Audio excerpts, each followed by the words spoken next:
All good? Thank you for coming to my channel.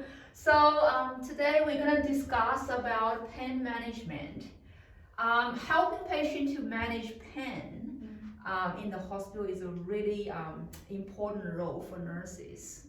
So today we're gonna discuss briefly about how to assess pain and how to use different strategies to manage pain for the patient. Okay? Okay. Yeah. So firstly, we're going to talk about pain assessment. Yeah. So firstly, we need to know what is pain. So most patients, when they come to the hospital now, if they feel uncomfortable, and that means their body has some kind of problems, right? Yeah. Yeah, so most people, when they suffer any health conditions, a very typical symptom is pain, right? A very typical symptom is pain. So pain is a very uncomfortable feeling in any part of the body, okay?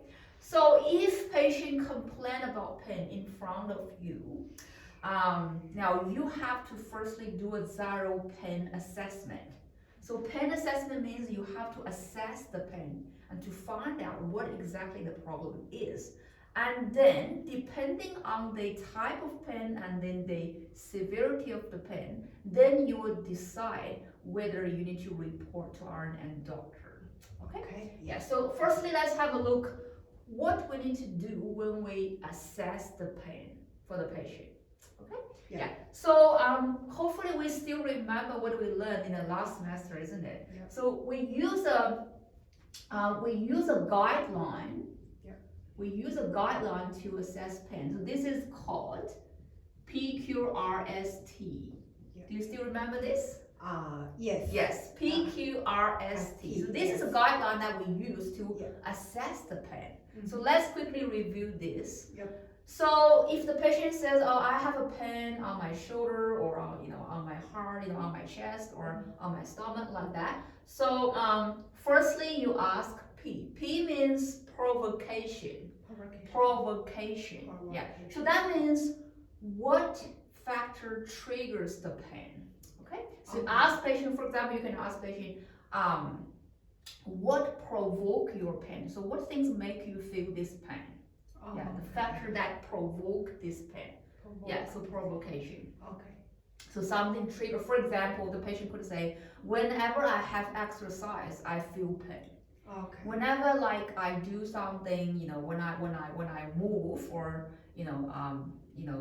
do some physical activity, my pain increase like that. Yeah. So some factor that can trigger the pain, that can make the pain worse. So that means provocation. Is that clear? Yeah. Second one, you ask about the quality of the pain. So Q is the quality of the pain. So quality means what kind of pain you feel. So ask patient, how do you feel about your pain? So there are several different qualities. For example, the patient could have sharp pain, or stabbing pain, or burning pain. Okay. Yeah, or dull pain. So there are different types of pain that the patient could feel. Now, depending on the health conditions that they suffer, yeah, so different health problems trigger different feeling of the pain. Do you understand? Yes. Yeah. So this is a quality of the pain. For example, if you have a wound, like injury on the skin, like sometimes you feel quite, if the wound is infected, like you kind of feel quite burning like that. It's like a burning pain.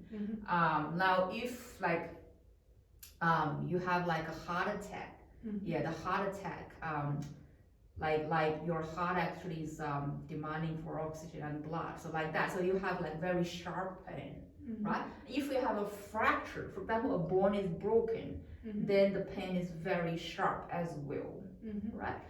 So different kind of health conditions trigger different type of the pain. That's a quality. Quality. Yeah. So like remember, you ask patient, how do you feel about your pain? Yeah. What is the quality? And the next one is R. So R means radiation and region. So radiation means whether the pain stay in one area or the pain radiates to the other Okay. areas of the body. Okay. Okay, so that is called radiation. Radiation. Okay. Or we can say region. So region means the area that you feel the pain. Okay. So radiation can represent both region and radiation. So you ask patient whether your pain is localized in one area or it radiates to the other parts. Now you know that if the patient have complaint about the chest pain, okay, and if there's a heart problem, now we know that the heart muscle needs to contract to pump the blood, right? So if the, like when patient have a heart attack, normally the pain is very sharp, and normally the pain doesn't stay only in the chest, but it could radiate to the arm or jaw or the back, like that. Okay. So if the patient complain that he or she has a chest pain in the center of the chest, and also he has pain on the shoulder or jaw or back like that, that could means the patient have a possibility of a heart attack. Okay, that's very, very serious. Okay. Yeah, very serious. So if the heart muscle lacks of oxygen and blood, then the patient will have very severe chest pain, and this pain normally radiates to other parts. Yeah, especially the jaw, the shoulder, and the arm. This area. So if the patient said, I have a chest pain and it radiates, that is very serious. You have to quickly report to doctor and RN. Understand? Yes. So identifying the patient, quality of the pain and radiation is quite important. And next one is S. S means severity of the pain. So severity. Severity means how severe the pain is. Severe means how heavy the pain is. Whether the pain is very serious or not. Okay, whether it's just a mild pain or it's a moderate pain or it's a serious pain. Clear? That's called a severity. Severity. Severity. And remember, we can use different pain scale. Pain scale. Is that? Remember we talked about last semester? There are different pain scales to rate the pain level. And the most common pain scale is the numeric pain scale from 0 to 10. So if you want to know whether the pain is serious or not, you ask patient, can you give me a score between 0 to 10? 0 means no pain and 10 means the worst pain. So like from 1 to 3 means mild.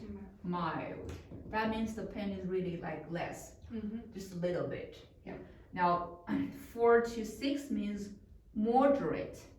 Moderate means the patient can still tolerate the pain, but actually it's middle level. Okay. But and you need to give something to help you cope with the pain. Okay, and then if it's above 7, if the pain level is like 7 to 10, that is very serious. That's called severe pain. So if the patient complains about pain above 7 out of 10, you have to give some like medications or something to control the pain. Okay? But that means patient cannot tolerate his or her pain by themselves.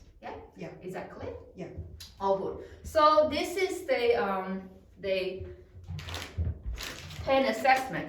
So before you help the patient to manage their pain, we need to firstly assess the pain and have a full understanding about what kind of pain the patient is having and how bad the pain is. Then we can make decision what things to do to treat it. The what? T is timing. Timing. So timing means what time did the pain start?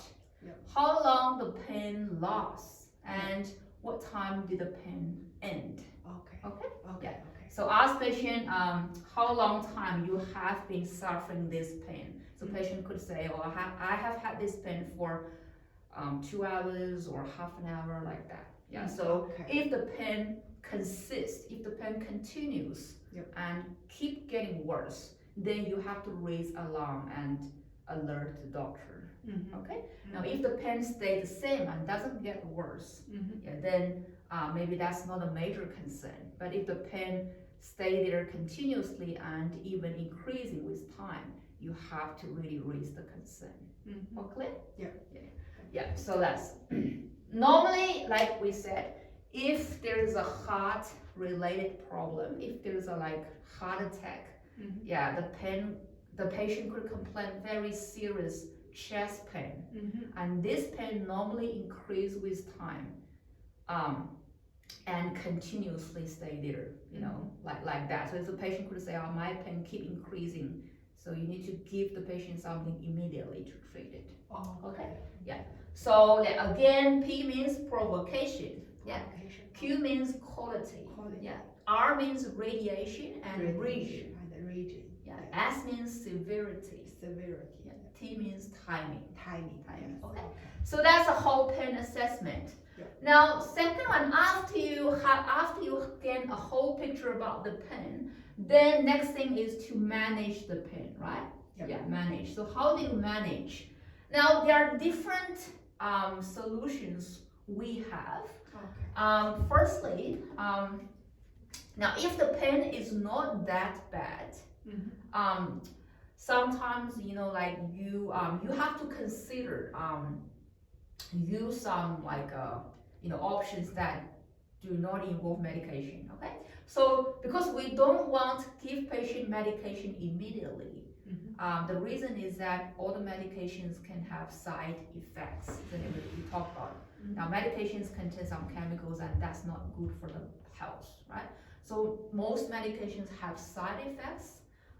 So we try not to give medication immediately to treat pain. We try to consider some other options first before we use medications. Okay? So with management we have so we have both pharmacological and non-pharmacological. Non-pharmacological means do not use medication. Pharmacological means use medication. So this is a very important word. Pharmacological means medication. Use medication. We have pharmacological. So pharmacological means use medication. Use medication. Remember, the people who manage who supply medication is called pharmacist. Pharmacist. That's the professional that help to supply medication, right? Pharmacological means medication setting. That means use medication to treat patient. So pharmacological. Non-pharmacological means use some other options instead of medication to treat the pain. So firstly, think about some non-pharmacological strategies. Such as maybe say repositioning. If the patient stay in one position for a long time, they could feel really uncomfortable because they don't have a good blood circulation, right? It's not good for the skin. It's not good for the blood flow. So repositioning is a good way to make patient feel comfortable. Especially if the patient, for those bedridden patients, right? So they stay on bed too long and they cannot mobilize on their own. So you have to help them to change their position on bed frequently. Or you can give patient maybe a massage. Massage is a really good way to promote comfort. Especially for those patients who have muscle spasm, sore muscle, like that, especially for older patients as well. If they have any kind of chronic pain across their body, give them a massage. You can use oil, some oil or cream apply on their body with which they can complain about pain, and do a gentle massage. So you can use oil, or give them a warm bath. A warm bath. Bath is give them a shower, isn't it? like if you like give the patient a bath with warm water, the heat, the heat can promote a really relaxed feeling on their skin. Okay, yeah, so we can use heat, and then give the patient a warm bath. So this is sometimes it's called hydrotherapy. Hydrotherapy. Have you heard about this word? Hydrotherapy. So hydro means use water to treat pain. So this is a very very very effective way of managing pain. Okay. So hydrotherapy. So hydrotherapy means you put patient in the water and use this warm water to relax their muscle, relax their bone, to soothe their pain and promote comfort.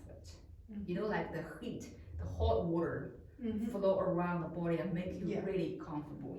Have that kind of relaxed feeling. So we can use warm baths, massage, oil, hydrotherapy, like these ways to promote comfort. Now if the pain is localized in one area, then you can use the heat pack. Heat pack. Heat pack.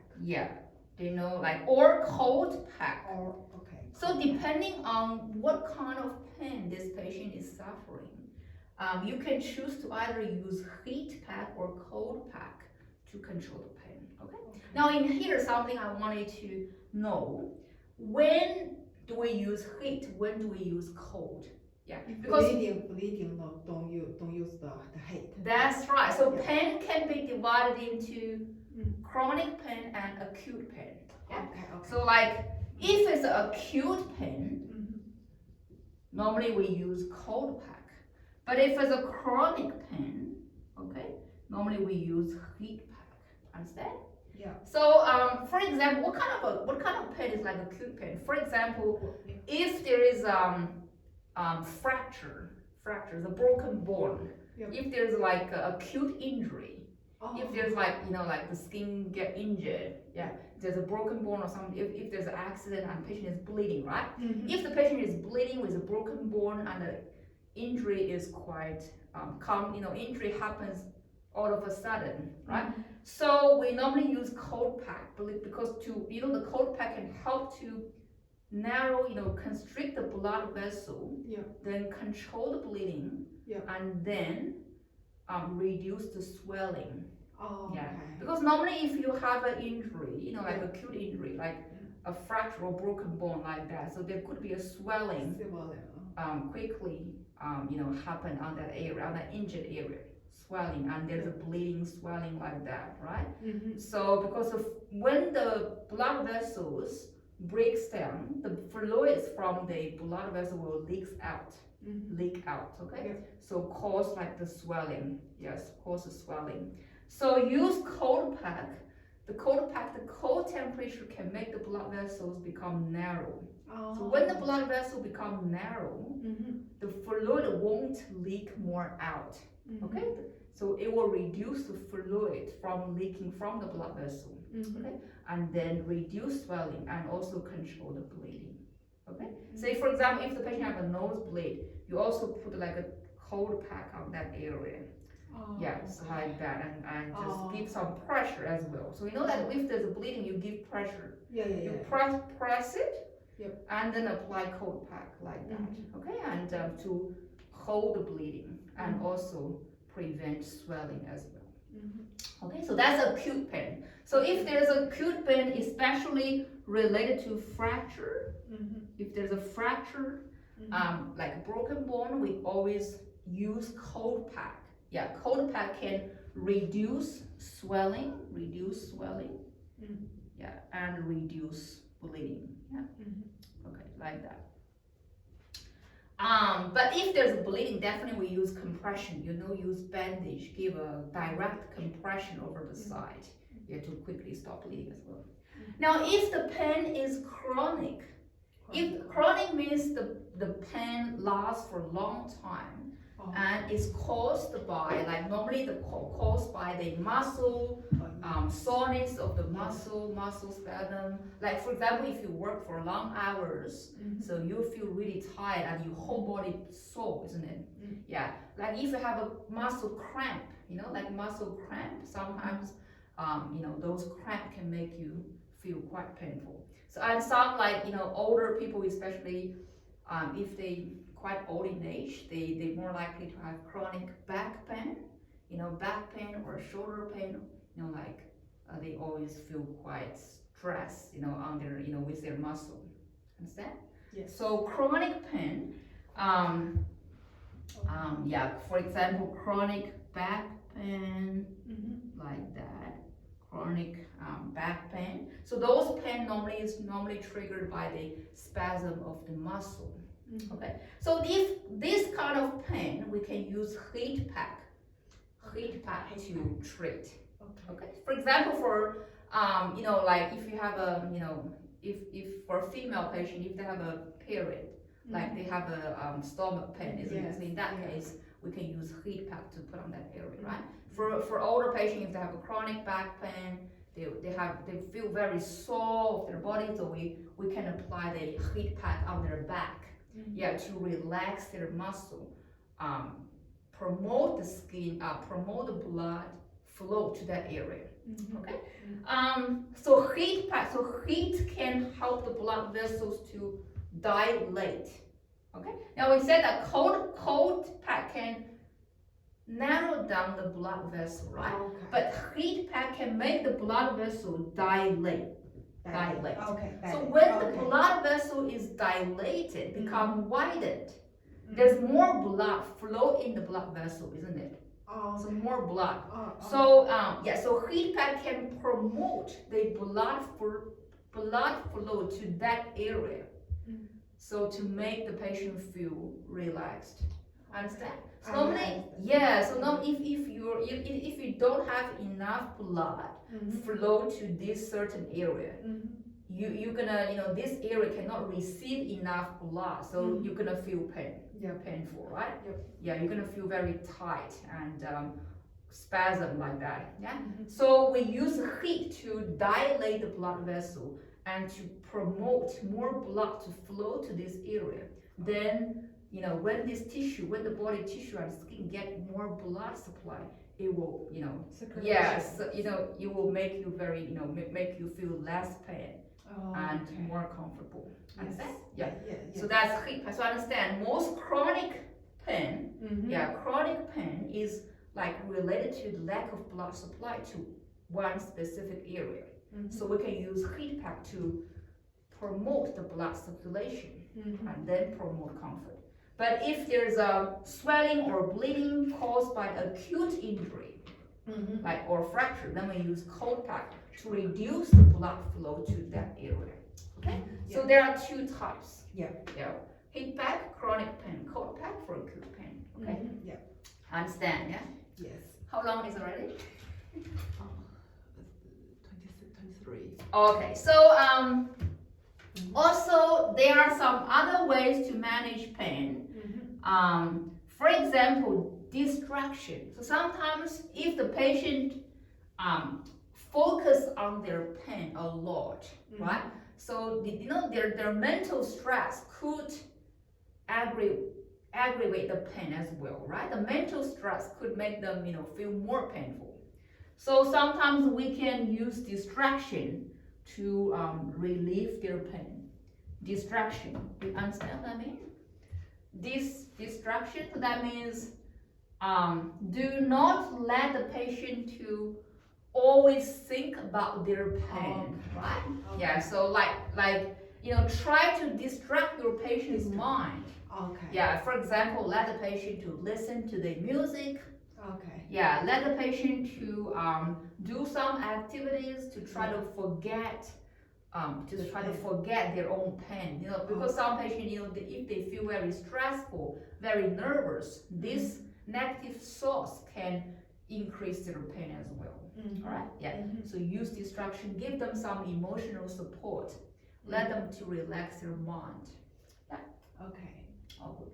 So that's non-pharmacological strategies. And then we also, if all these other options fail, Yeah. okay, if none of this non-pharmacological option works, Yeah. then we go to pharmacological. That means use medications to treat the pain. Okay.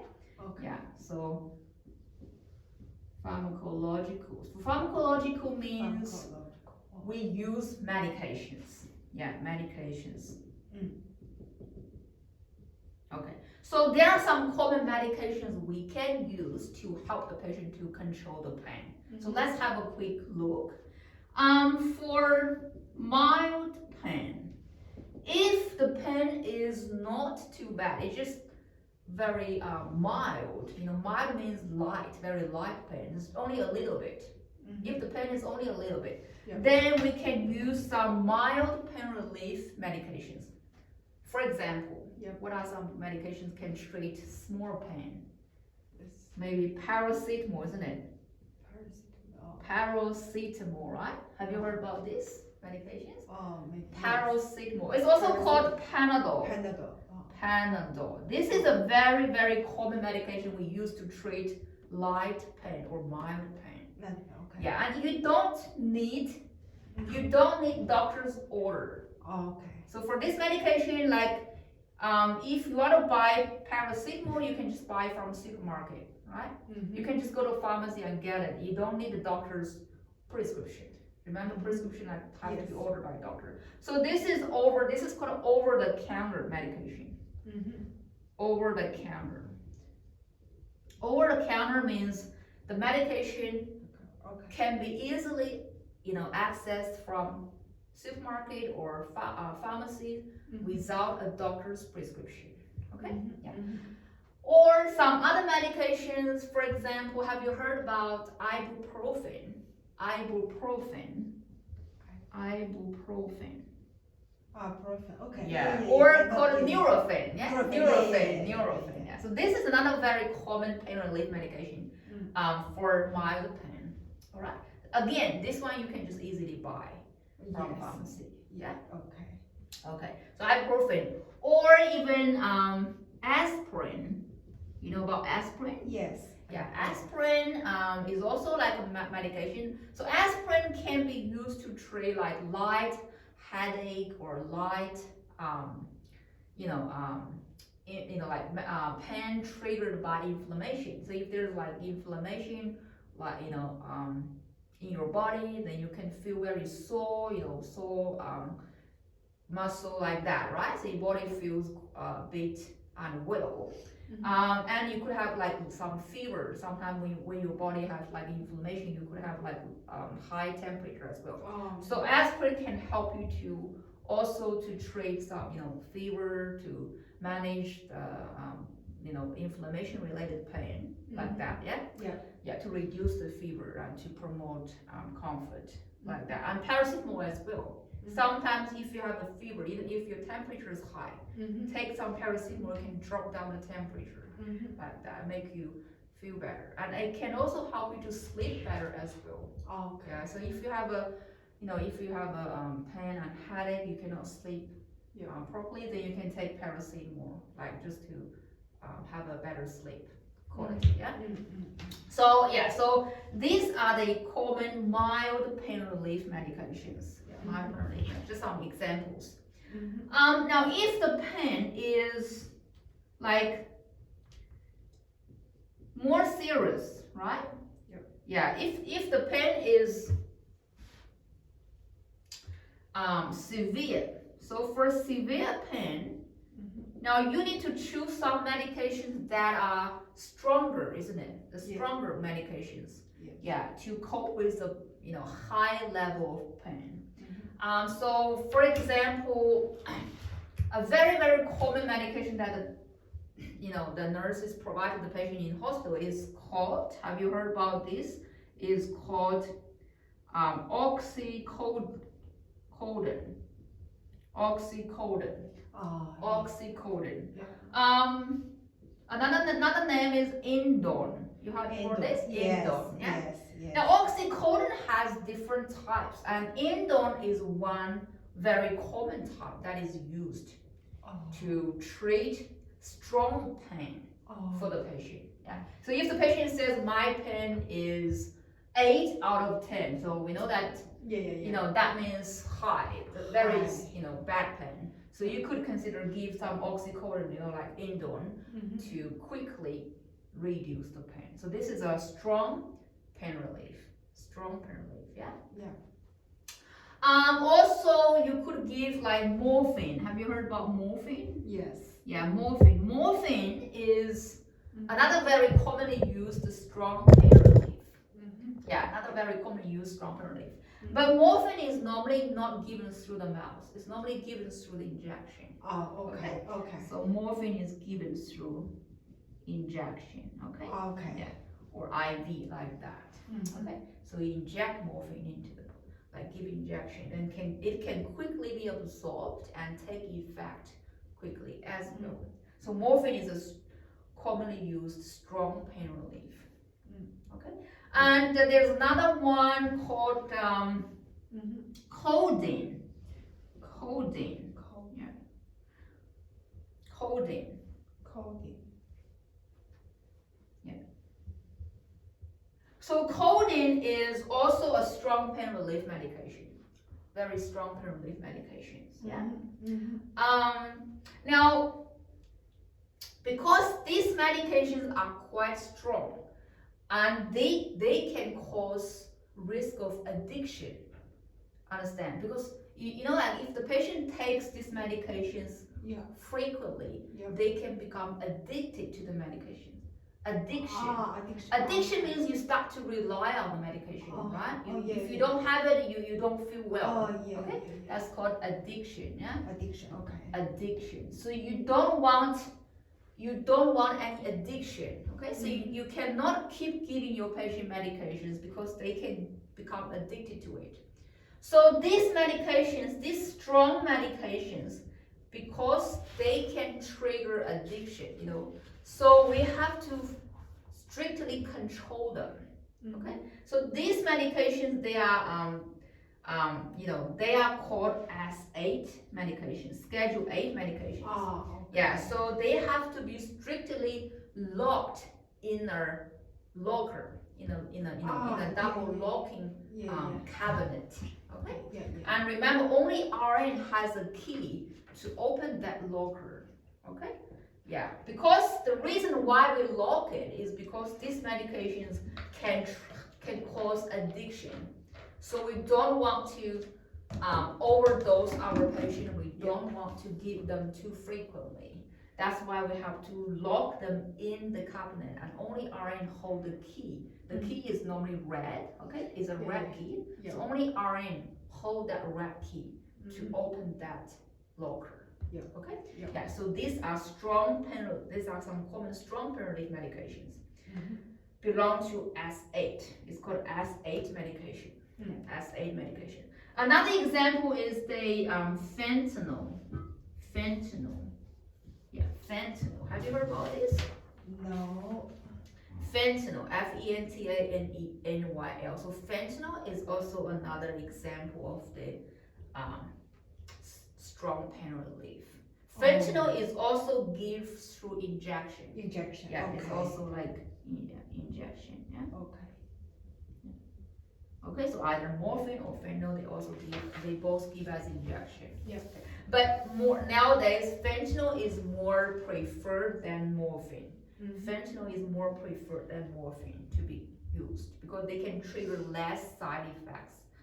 Morphine, if we give more to the patient, it can, cause some side effects, right? Some like side effects. For example, patient could become drowsy, could become sleepy, reduce consciousness, constipation, like those.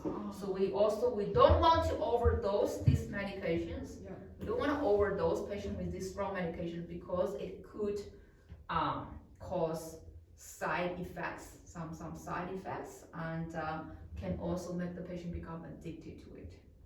Okay, yeah. So there's some examples. All clear? Yeah. Oh yeah. Yes. Maybe let's just stop from here, right? We Yes. already introduced some common medications to treat pain. But there are a lot of different medications. But as long as we understand those commonly used ones, and then with your experience, when you get more experience in the hospital, then you can learn more and more about the medications, right? Okay. All good. Good. Thank you, everyone.